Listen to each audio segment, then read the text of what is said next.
Le leader, le Paris Saint-Germain, accueille une surprenante formation brestoise qui est sur le podium à la 3e place avant cette 19e journée. 9 points derrière les Parisiens.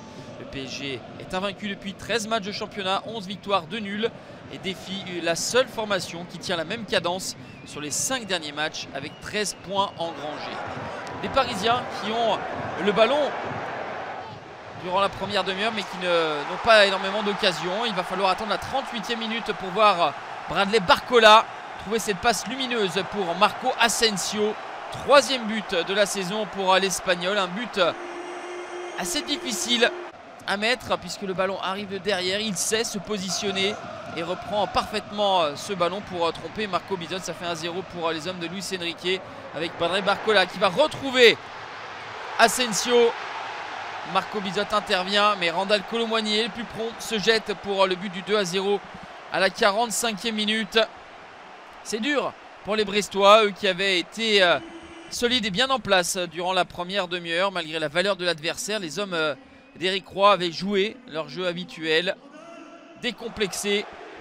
Mais la qualité des individualités parisiennes a fait la différence en cette fin de première période. 2-0 à la mi-temps pour les Parisiens. Mais au retour des vestiaires, les Brestois vont réduire l'écart avec Mady Camara qui va frapper.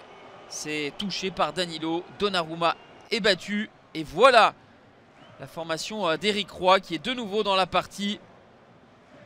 Les Brestois qui restent sur 4 victoires consécutives sans encaisser de but sont en pleine confiance. Et même s'ils étaient menés de 2 buts à la mi-temps, ils sont revenus avec beaucoup d'entrain. Pendant que les Parisiens se sont un peu endormis sur leur laurier. Bradley Barcola, lui, met du rythme. La frappe de Kylian Mbappé va passer au-dessus de la cage de Marco Bizot.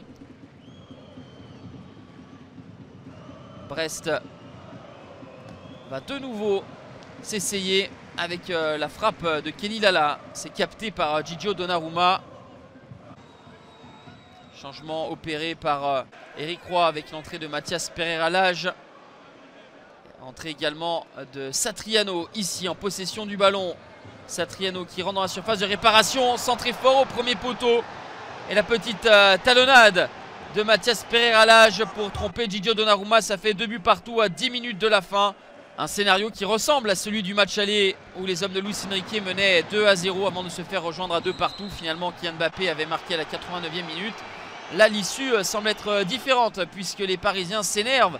Bradley Barcola écope d'un carton jaune pour cette faute sur l'Esmelou. Et quelques instants plus tard, vilain geste également sur Brahimi. Carton rouge pour l'ancien lyonnais. Les Parisiens vont terminer à 10 contre 11. Les deux équipes se retrouveront début février pour les 8e de finale de Coupe de France ici même au Parc des Princes. En attendant, elles se quittent sur ce score de 2 partout. Pourtant en bonne posture à la pause, le PSG laisse échapper la victoire. Brest a fait preuve de caractère pour arracher un point et consolider la 3e place à 3 longueurs de Nice, son prochain adversaire.